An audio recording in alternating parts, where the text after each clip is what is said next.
my kind of default coaching approach to this is we have to have this line in the sand moment where we say and declare video is too important in my business. I will never stop doing it Oh, I ever. love that. I will never stop to the ends of the earth until, right? I believe Jesus is coming back or an asteroid hits us, right? Whatever it is, I'm never going to stop creating video content because it is the absolute greatest opportunity for me to be in front of people. And so Mm. if that's the baseline, now we can look at some of the metrics, but we never allow them to get too deep in us where I go, "Ugh, this isn't working. I'm not going to do this anymore." Because, Jonathan, we live in a world now where literally any famous person on the planet could see a video of mine and my life can change overnight.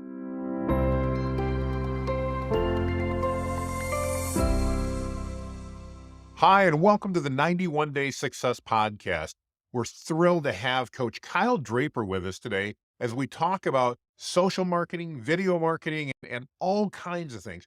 I'm so excited to have Kyle here because Kyle is an expert at video and all a lot of other things too. But really, he just knows video and he's got it nailed down. He had so many great things to share in his book about rethinking social media, and I'm just excited to be able to interview with Kyle today. Kyle, for those of the audience that may not know who you are, can you give us the 30-second elevator pitch and tell us who's Kyle and what makes you who you are? Yeah, Jonathan, of course. So I am a pastor turned roofer. Then I built websites for real estate agents. And then now for 6+ years, I am what I call a video marketing therapist because I spend my time talking people off the ledge that are uncomfortable in front of the camera, talk people onto the ledge that need to be a little bit bolder in their attempt to be in front of people. And so that's me in a nutshell. I guess I've got, if for people that want to know, I've been married 13 years. I've got my third child that'll be here in a matter of weeks. And it's busy times in the Draper house right now. So cool, and congratulations on that. Thank you. Man, that is so exciting. I'm a little beyond that, but we just had our second grandson, and Wow. I tell you, kids are great. Grandkids are amazing.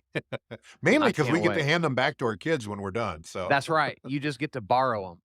absolutely. Congratulations. That's an Thank you. exciting time of life. I appreciate it.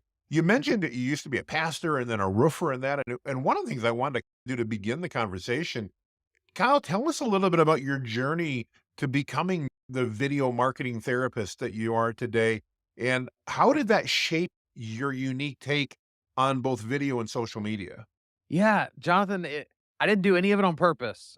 I wish I were I smart love enough it. to say, I plotted this out and I knew what my 20-year plan was. I just kept felling my way forward. And so I spent about a decade as a youth pastor, really felt like I was going to do that for my entire life. One day woke up feeling like I could make a greater impact in people's lives outside of the church.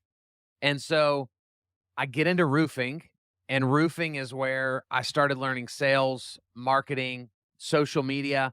It coincided when I got into roofing, Facebook launched Facebook Live. And you remember this, like we were Oh, all yeah. like, "Oh my gosh, live video." It actually was Periscope first and then Facebook Live was shortly Yep. thereafter. And so here I am, a roofer in Oklahoma, going live from the rooftops of houses. I don't know what I'm doing, and I was just doing what I thought would potentially help us. And so what ended up happening was I'm doing all these videos, I'm networking with people. The first hailstorm comes through Oklahoma, and I get 100 phone calls in the first 24 hours. Wow. And so while all these other roofers are out there knocking doors, I'm sitting in my living room, just answering the phone, returning text messages, going, "Oh my gosh, this works. This is unbelievable." And so that was the moment where I realized I think I'm doing something that others aren't doing because what I was watching is most business people on social media, they were really just using social media to promote their business. Hmm. And I was using social media to educate around my business so that people would see me as an expert, not a salesperson. And it worked. And so over the course of those years, building websites for realtors and now coaching and speaking across the country, what I found is that most people that are going to listen to this podcast, they were taught social media through the lens of how to sell more of whatever it is that you sell. And so from the very beginning of their effort was perverted because that's not what social media was designed for. And so the reason therapist showed up in my title was that I have to really spend a lot of my time helping you rethink the way you show up online, helping you reestablish that like your goal on social media should be to establish trust with people, not sell them anything. Absolutely. And so that's been my journey. And um, like you said before we started, you're like, man, we need help. I was like, I need help. I don't know what I'm doing. I'm just trying to give and give. And man, it's helping unlock a lot of people so that they can show up online and serve at a greater level than they currently are able to. No, I think that's just so amazing. And we've seen this exact same thing with our business. We decided, hey, look, we've got to get video out there. We're going to focus on education, sharing, promoting, not ourselves, but promoting others, like with this podcast and Yeah. trying to figure out how do we serve others, just like you said.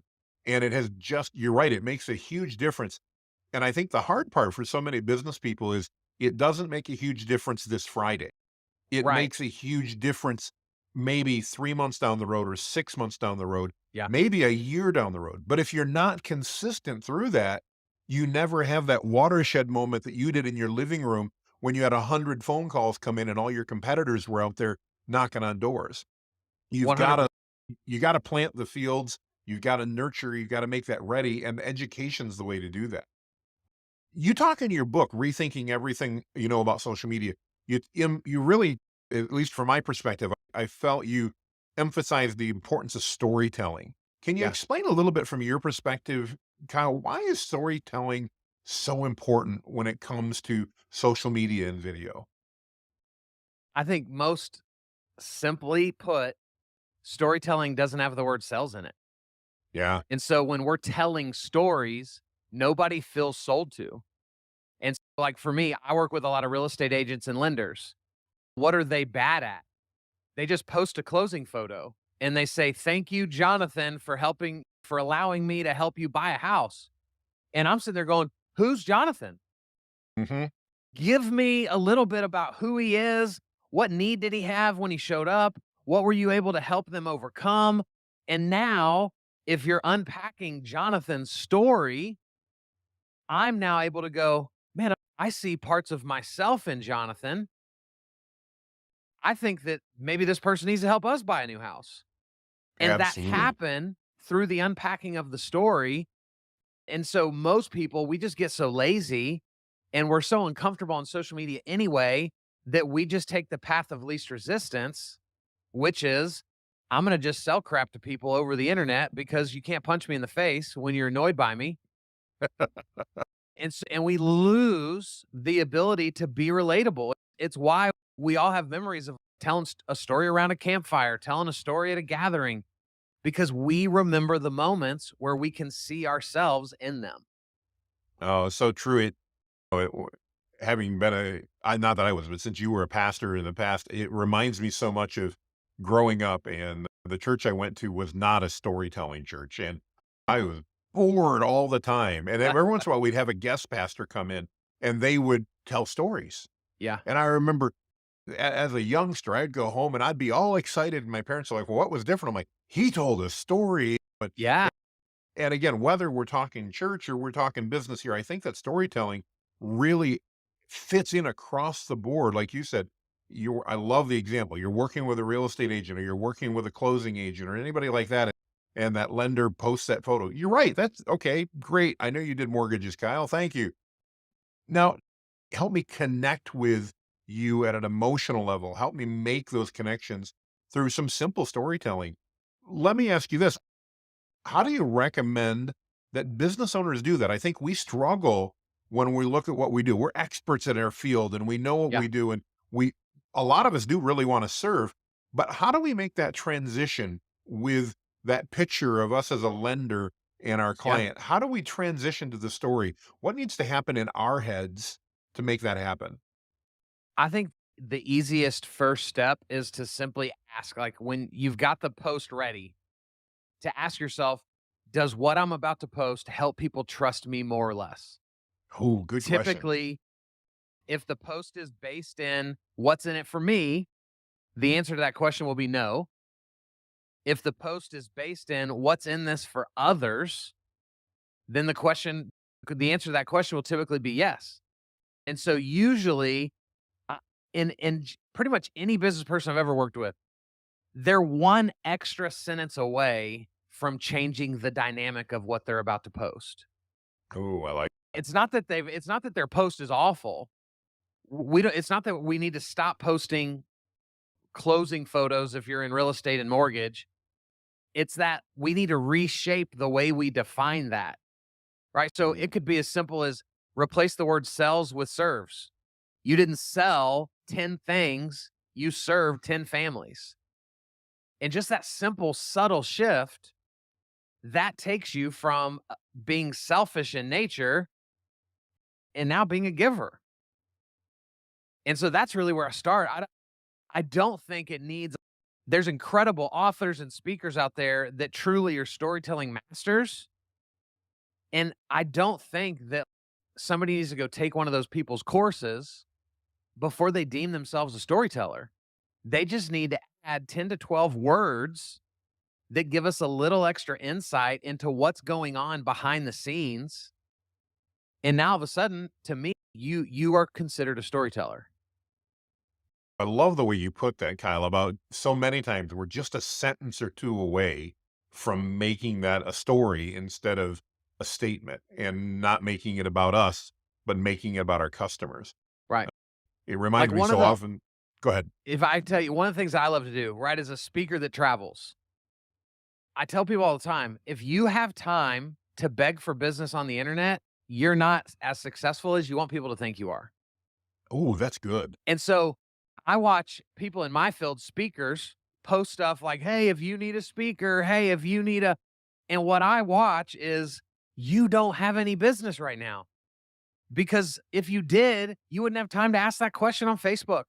And so what I love to do is instead of bragging about where I'm speaking, I use my stories on Facebook and Instagram, and I take a picture at security at the airport. And I'll say something like, "Why do I love this? I'm such a weirdo that I thoroughly enjoy waiting in line at the airport in security." And so now I'm navigating the waters of my travels Mhm. and letting you go, "Dang, man, where was Kyle last week? He was in Vegas last week, and now he's in Michigan, and now he's in Florida. That he's freaking doing it." And I never Well, have to brag about it. It's just I a was part of the story. I love the way, yeah, you turn that into a story. Instead of saying, wow, I'm here in Miami and I'm going to be speaking at this conference. While you can say that, you're adding to that who you're talking to and what you're doing and why you're there Right. and the value that you're bringing, the change that you're going to impact with these people. Again, it reminds me of my sales coach many years ago. He told me, remember, it's WIIFM. What's in it for them? Everybody wants to know It's what's good. in it for me. And it's really that same thing as business owners now, as we're navigating these waters and figuring it out. It's not about the features and advantages and benefits of the product or service we're selling.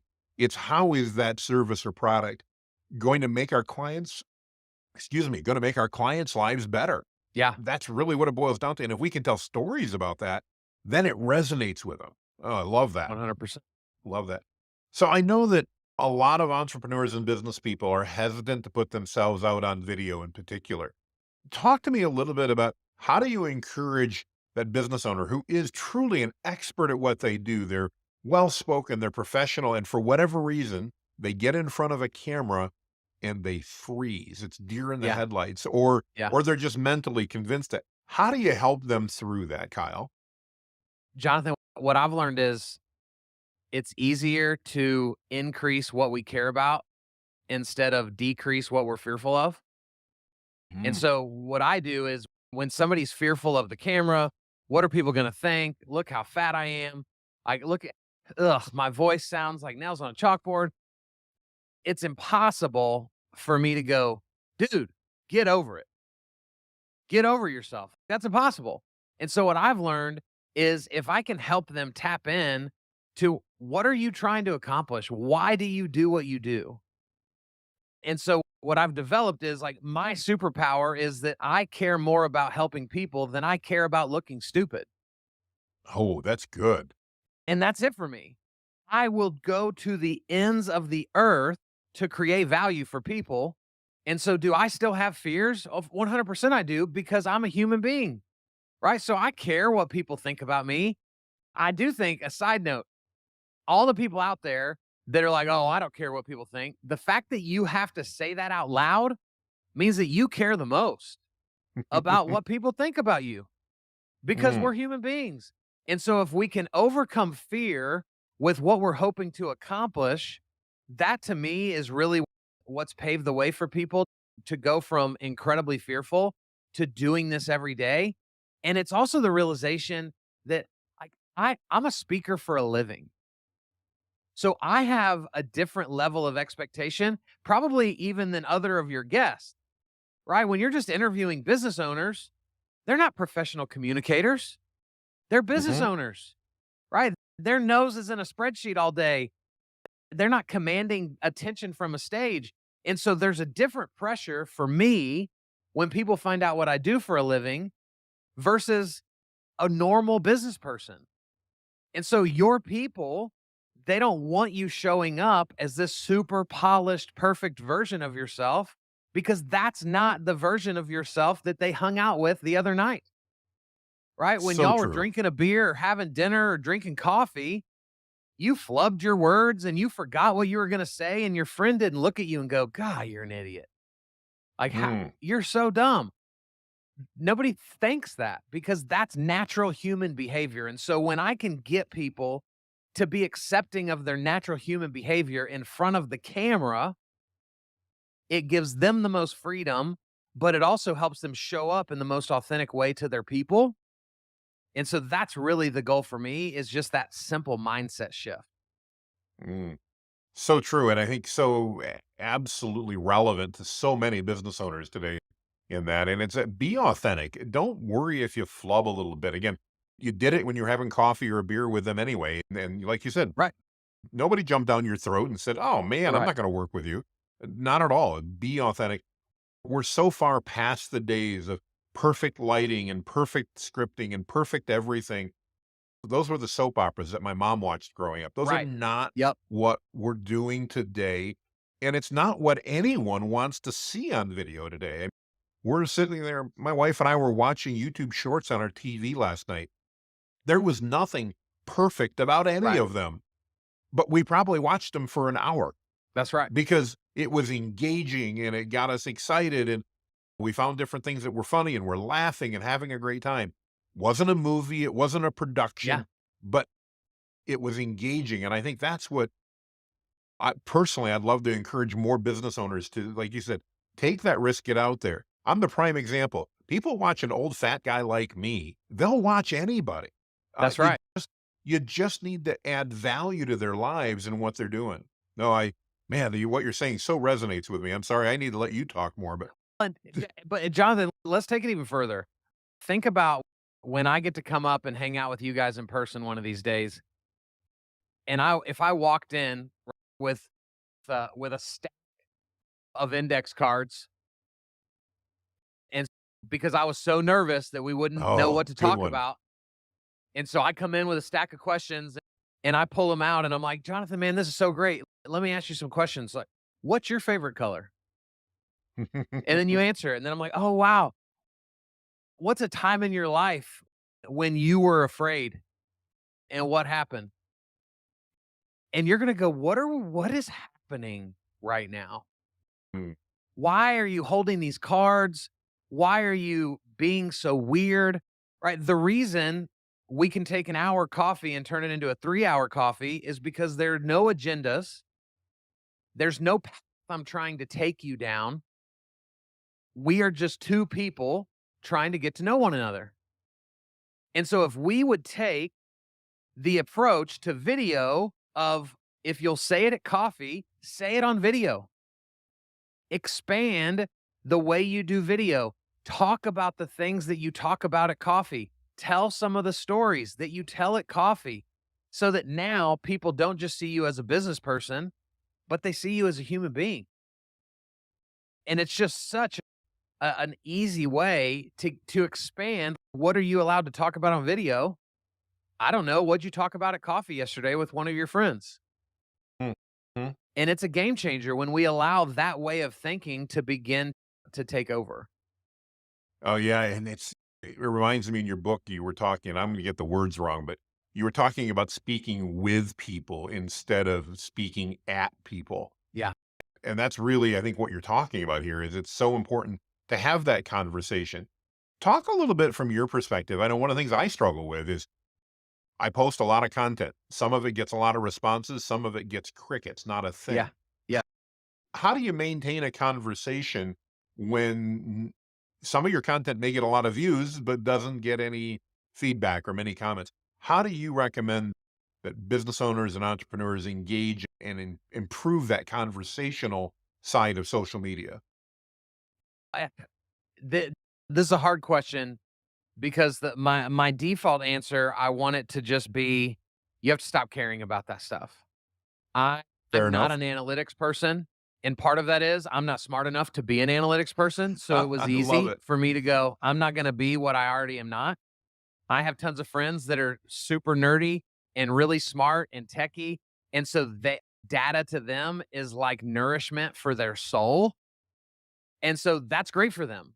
But for the common person that's trying to do this better, we have to be careful not to let those metrics cause us to lean too heavily in one direction or the other. And so my kind of default coaching approach to this is, we have to have this line in the sand moment where we say and declare, video is too important in my business. I will never stop doing it, Oh, I ever. love that. I will never stop to the ends of the earth, until, right, I believe Jesus is coming back or an asteroid hits us, right? Whatever it is, I'm never going to stop creating video content because it is the absolute greatest opportunity for me to be in front of people. And Mm. so if that's the baseline, now we can look at some of the metrics, but we never allow them to get too deep in us where I go, "Ugh, this isn't working. I'm not going to do this anymore." Because, Jonathan, we live in a world now where literally any famous person on the planet could see a video of mine and my life can change overnight.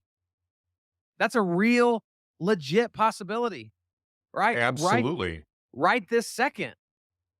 There are people out there talking about you. There are people out there talking about me.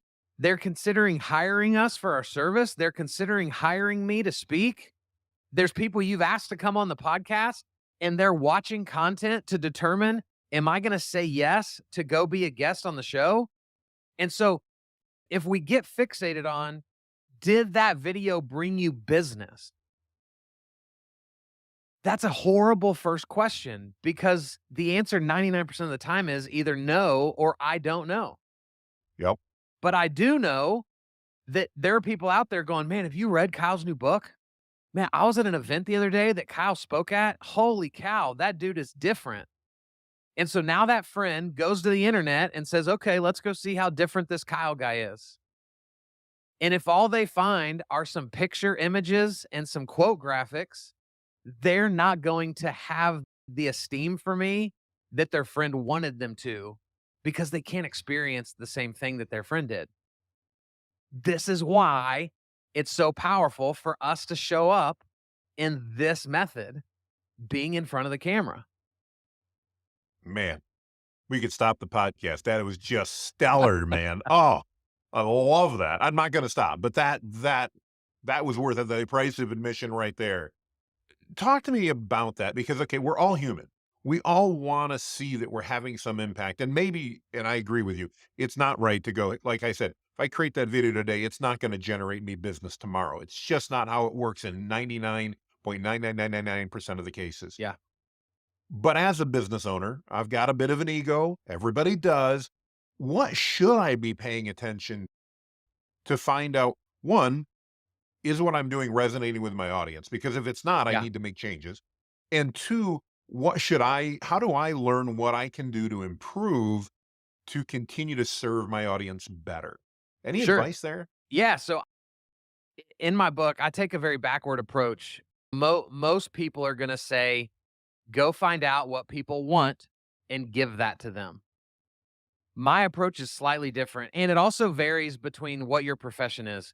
For most of my audience, they're small business owners that sell in a local place. Yep.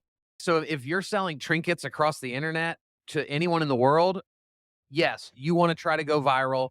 You want to try to hit the hot button topics.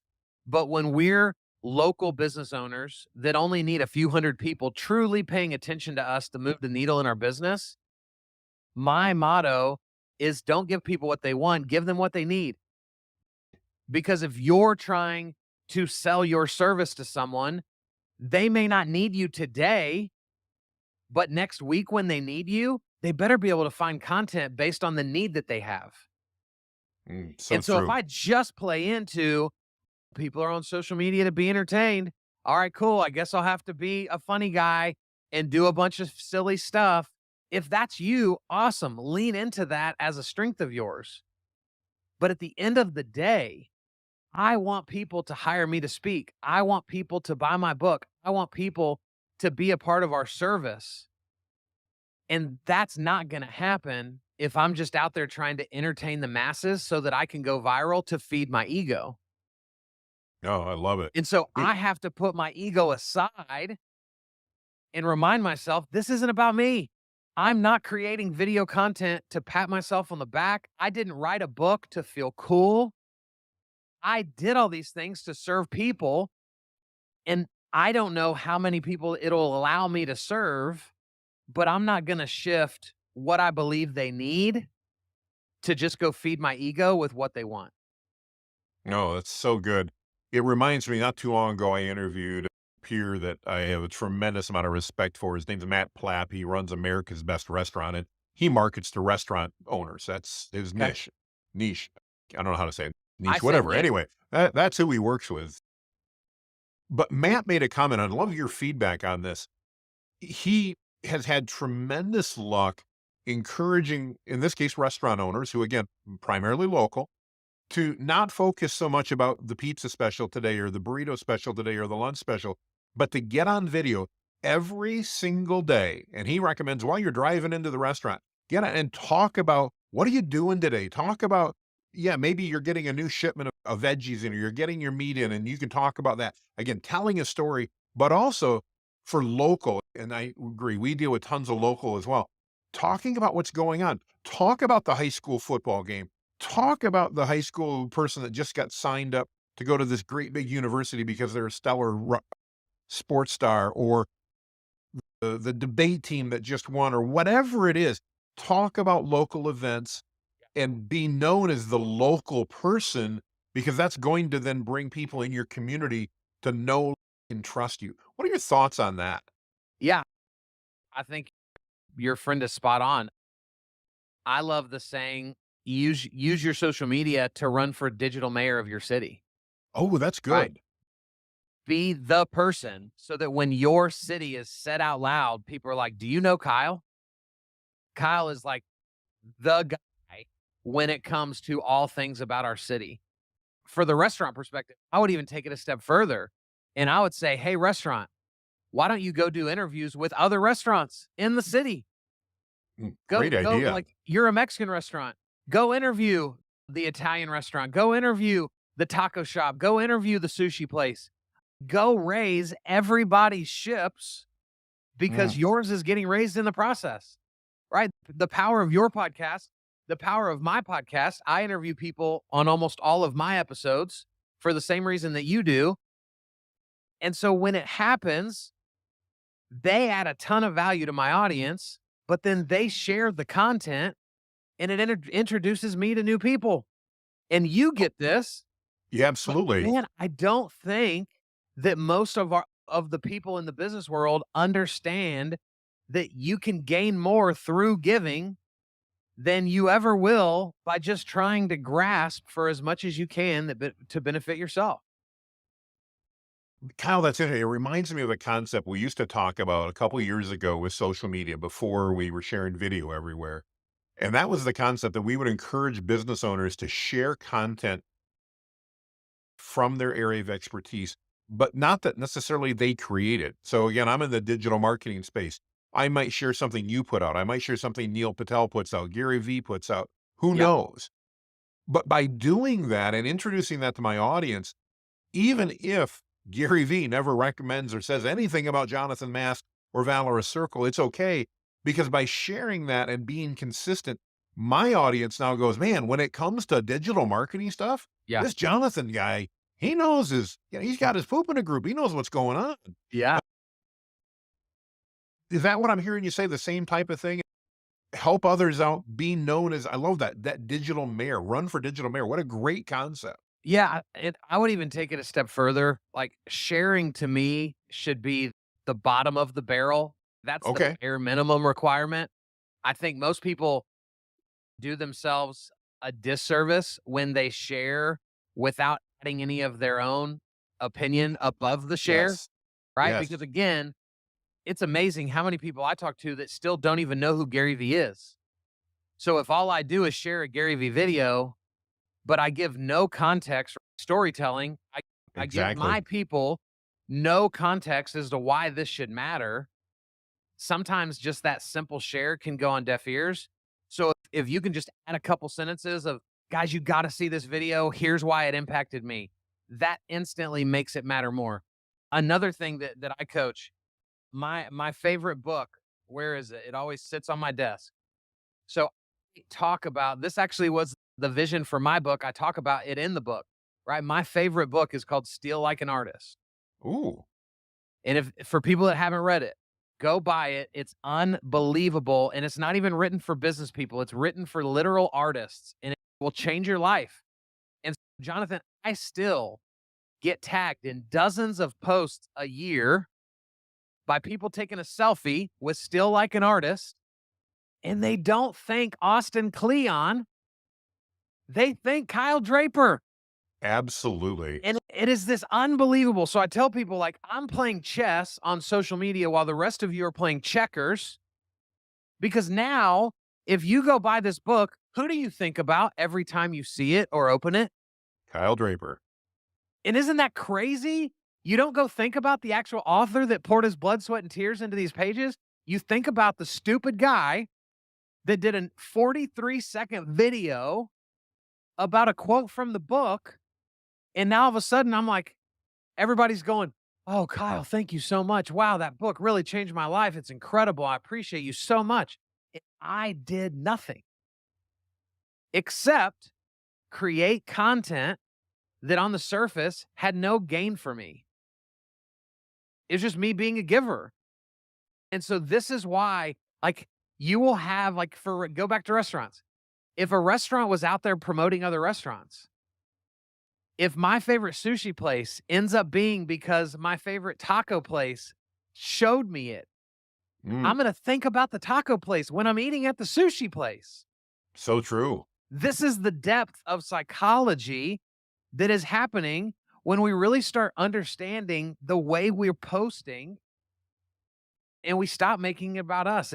It's absolutely crazy. N I love how everything we're talking about fits in with that first overall theme you talked about, which was serve others. Again, Yep. even with the book, recommend a book that's gonna have value to others and you gain by doing that. It's awesome. Kyle, talk to me a little bit about you shared so much knowledge with us today, and I'm so grateful for that and giving people an opportunity to get to know you. Talk to me a little bit about just let's be capitalists for a moment and talk to me Sure. a little bit about Coach Kyle. And if I'm a business leader out there and I'm going, all right, Kyle, you've convinced me I need to start. But I also know that just like all areas in my life, at least, I've got coaches that help me out in all kinds of areas. Talk to me about Coach Kyle. What can you do to help a business owner either get started Yeah. or really improve what they're doing in this area online? Sure. So, Jonathan, I am a serial entrepreneur, and it's because I just think the more businesses I start, I'm gonna get lucky once at least, and hopefully one of them hits, right? And so Understood. I do multiple things. My favorite thing to do is to speak, and so I travel around the country speaking at conferences, putting on small trainings for companies, right? It looks totally different for what people need, and we talk about social media, we talk about mindset, we develop a strategy for their content so that when I come back home, they have this newfound confidence that, oh my gosh, we now understand storytelling, we understand how to be in front of the camera. Some of that fear has been removed, and so that's one thing that I do. I have a coaching company as well called Academy 18, where we work with realtors, lenders, small business owners, and we do live coaching. We have pre-recorded coaching sessions. And really more than anything, the hope for it is that it's cheap enough, right? It's under $100 a month. And we priced it that way because what most people need is accountability more than they need understanding. And so Mm, we wanted to be that opportunity for people to come alongside someone that's doing it better than them so that they can start and then continue. And so that's Academy 18. Then I have content compounding, which is currently my largest company. And what we do, and if we have time later, I'd love to tell the whole story of how this came about because it's pretty cool. But we have clients that send us long form video content. So they're sending us video content. Some of our clients are podcasts. Some of mhm. our clients are sending us 3 to 10 minute educational videos. And then our team, we edit the video for YouTube, upload it to YouTube for them. And then we rip out the best parts of each of their videos and then give them back 16 to 20 reels and TikToks and YouTube shorts every month so that by them investing under an hour into 4 videos, they're getting enough content to almost post every day of the month. Oh, I And so love that. so that's content compounding. And then I was like, "What else? I'm missing something." We just launched last Friday. We did a soft launch for what we call Higher Culture VA. And Okay. so we are a virtual assistant company that helps American companies we match them up with incredible people in the Philippines that can cover a multitude of tasks. And the reason we're doing this is, Jonathan, inside of my content compounding company, we have, I think right now we have almost 15 full-time employees in the Philippines. And so we looked up and thought, holy cow, we've gotten really good at this. Yeah. Why are we not turning around and helping American companies find incredible people? And so we did. And so that's just started. And man, it's so much fun. Like the being an entrepreneur, trying to continue to develop ways to reach and serve people. Mhm. It's just my favorite game to play. And so that's where we're at so far. Oh yeah, and the book. I forgot about that part. Absolutely. My book came out April 1st, and I think it's a game changer for people that have struggled with social media and they need a fresh start. They need a kick in the butt. The book serves that purpose. I think that's awesome, and I love to hear the serial entrepreneurs and the things you've got going. If you've got time, I'd love to hear talk to me about how did you get into content excuse me. Talk to me about how you did get into content compounding. Tell us that backstory. If you've got time, I'd love to hear it. Yeah, sure. 5 plus years ago, back then I was only working with realtors, and realtors are always looking for, I shouldn't say all of them. A lot of them are always looking for the easiest way to do anything. And that's probably true for all of us. Sure. And so I'm traveling, teaching people how to use video, but I'm getting a lot of feedback on this is really hard. Like I'm not sure like how to accomplish this. And so I created content compounding back then as just a teaching strategy, right? Gary Vee had come out a little bit before that and it just started talking about how we can mass create content And I'm going, man, we could do this for realtors. And so for 3 years, Jonathan, all I did was teach this concept when I taught classes. And so COVID happens, and I had what I would call my coming out party in November of 2019. I'd been grinding as a speaker, trying to get my name out there, and finally the National Association of Realtors invited me to speak at their national conference in November of 2019. I crushed that event. I booked dozens of speaking opportunities, and then boom, 4 months later, COVID happens. Oh, wow. And so I am met with just despair of what the heck? This is what I've been waiting for, what I've been fighting for, and now it's all taken away from me.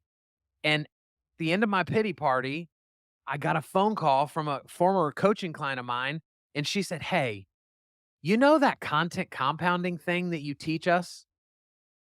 If I hired a teenager, could you teach them how to do that for me?" And Jonathan, the moment the last syllable came out of her mouth, boom, I was like, I'm going to do you one better.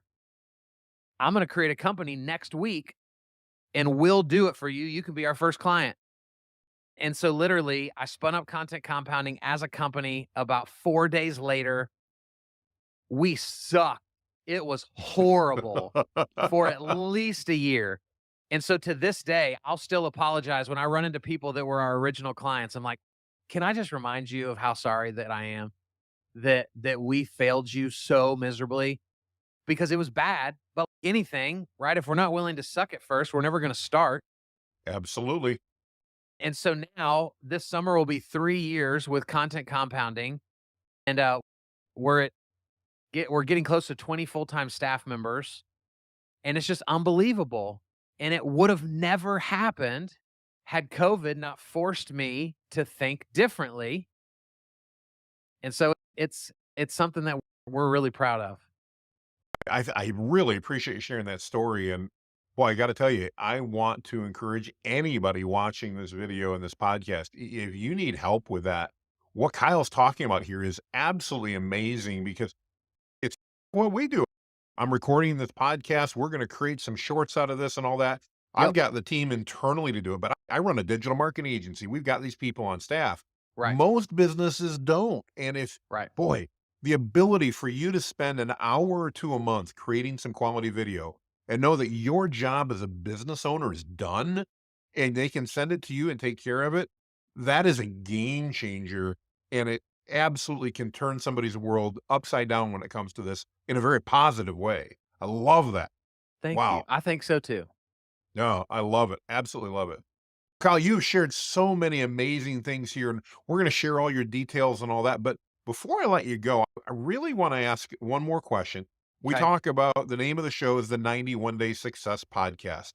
And the reason we did that is actually partly due to COVID and partly due to a book that I read during COVID that was put out by, oh, I've got it right here by Russell Brunson, 30 Days. Oh yeah. And in 30 days, Russell Brunson talks about, and he interviewed all kinds of people that use his ClickFunnels platform. If you had to start over and you had 30 days, what would you do? And I thought it was great, except the reality is 30 days isn't very long. It's not That's long at fast. all. Yeah. And yeah, maybe if you're running sales funnels and that online and selling virtual products, it might work. But for most of us, again, we talked about local, being in our communities, working in our communities. 30 days isn't enough to get a business built. So I thought 3 months is still short, but it's better. And of course, with 52 weeks, that looks like 91 days. So let me just ask you, if you had to start over and tomorrow they said, hey, Kyle, here's $1,000. You've got your house, your food, your family, you're good there. And Sure. there's $1,000 you got to invest in the business. What would you, Kyle, do in the first 91 days to build a new business? And what might that look like? I Jonathan, I've listened to some of your episodes, and I'm probably the least qualified of all of your guests to answer this question. So just take this with a grain of salt, everybody that's listening.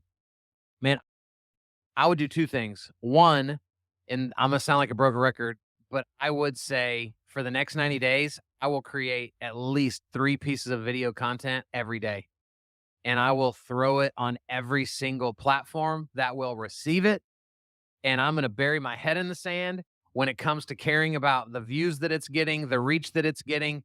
For 91 days, I will put out what's 90 times 3, right? 270. Yep. 273 Yep. videos over the next 90 days. And I truly believe if that was the only thing somebody did, their business is gonna benefit from that. So that Oh, would I be the have no first doubt. thing. And how much of that $1,000 did I just have to spend? None of it. So that's the first thing that I would do. Yep. And then the second thing is I would look at what is my to-do list? What do I either suck at the most or what do I dislike doing the most? And then I would go get a VA that can take all of the man hours that you are going to have to grunt through so that you can take all of now your new available hours and go pour them in to whatever the things are that only you can do. Mm, Businesses 20 years ago didn't have access to VAs, you're right. right? They didn't have this. And so for people that are unfamiliar to it, right, minimum wage in the Philippines is under $1. So when I say we have people that we pay $3 an hour, on the surface, that sounds horrible. But when you understand things, that's triple minimum wage for some people, and they get to do it from their bedrooms. And so I would be maximizing the skill sets of others and getting your face out there as often as possible. And I think those two things put together would put you in a really good position 91 days in. You're incredibly humble, but I think that's a great suggestion. It makes a lot of sense. It does bring up a follow-up question, and I'd love to get your thought on it. We haven't talked about it. Okay. So you talked in there about, hey, you don't need to spend a penny to do that, to get started. You really wouldn't. That, in my mind, means we need to talk about this little device. Yeah. Yeah. As a business owner, we all walk around with one. Every Yep. one of us has got a phone. Talk to me about why, and I'm going to guess you're going to favor this. We've not talked about it, but why can this phone be a great tool for video? Gosh, we could do a whole episode on this. Okay, fair enough. Um, We may have to. That would be good. but I'll leave it with this. So there's research that shows the closer we're willing to put ourselves in the camera, the more it allows people to trust us. Interesting. And so if I let's say I took that $1,000 and I went and bought a bunch of nice equipment. That's great, but the more I look perfect in front of the camera, the less relatable I am to people. And so Absolutely. I do a lot of my video content with this thing right here because I want you to see the imperfections in my face. I have I had this big old pimple on the center of my nose, and literally this morning my wife was like, "You want me to put some cover up on that?" And I was like, "No. That is not authentic." Right? Like I'm a 40-year-old man that still gets pimples and people are going to see it today. And it's so authentic. And there's times, Jonathan, where I'll even go, "Holy cow, can you see how big that pimple is?" And I'll zoom. And there's so many people that could go, "Gosh, that feels unprofessional." But that's not the world we live in anymore. And now maybe if you're a doctor listening to this, there's probably a different standard for you. But for most of us, we do pretty normal transactions with people where the only thing that people want is to know that they can trust the person on the other side of it. And so Also, that's the biggest thing for me with this device is I'm not trying to figure out like how do I perfect this device to make me look my best? I want to figure out how do I use this device to make me the most relatable. mm, And we happen to be the most relatable through our flaws more so than our strengths. oh, good stuff. Good stuff. If you're open, I'm going to take you up on that possible Come offer on. that I'm going to turn it. I think we should do an episode on that. I think it would, anything we can do to encourage entrepreneurs and business owners to Yeah. start creating video in my mind. Again, I'm a digital marketer. I know the value of it. And I know you don't have to be perfect to start. You're the coach. You know how to encourage people. I would love to do that and show them, look, you've all got this phone. Use it and you'll be amazed at what happened. I'll even admit, I do a lot of them. A lot of my videos I do in my truck. Literally have a suction mount on my windshield and it keeps it up. Yeah, And everybody's like, why do you do them in your truck? We work with a lot of home service companies, and guess where do they spend their time? In their truck. They're that's right. driving around. Yep. And by the way, that's where I spend a lot of my time. And so it's just authentic. It's who I am. Is it perfect? No. My coat Yep. may be on, it may be bent around, it may not look, there may be something in the back seat. My wife's always like, make sure your back seat's cleared up because we can see what's in the back seat of your truck. And I'm like, so what? I like it. Because you have small grandkids. Yeah, Being able to see a car seat in the back, that makes you more relatable to people, absolutely. right? Most people would Absolutely. go, "Oh, we better remove the car seat. We better." I The reason I do my background like I have, the reason you have your background like you have, because the things that you can see tell stories about me that don't need words, and it allows you to feel more connected while I'm saying whatever I'm saying, and you connected to the Luca toy Yeah, behind me. And so exactly. I'm a big fan of putting things in our background that help people get to know us better.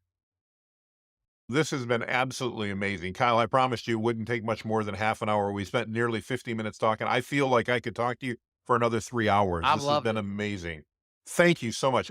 Last question for you. A lot of people are listening to this podcast while they're driving down the road and they're going, okay, I don't have a place to write anything down. Talk to me, tell me, I need to reach out to Kyle. What's the best way to do that that's going to stick in my memory till I get to my office and I can make a note? KyleDraper.com. Perfect. So It's got easy. everything. Awesome. Great. Well, hey, if you've stuck with us through the entire podcast, and I hope you have, I know you just got some incredibly great golden nuggets right there at the end. I want to really thank Kyle for his effort, and we're going to be back on because I'm going to take Kyle up. We're going to do this session on how to use your phone and get started here. I know it's something that you guys are all interested in, and I'd love to get Kyle's expertise on that. So with that, I want to thank everybody. Have an amazing day, and we'll see you on the other side. Thanks again, Kyle. Thanks for having me.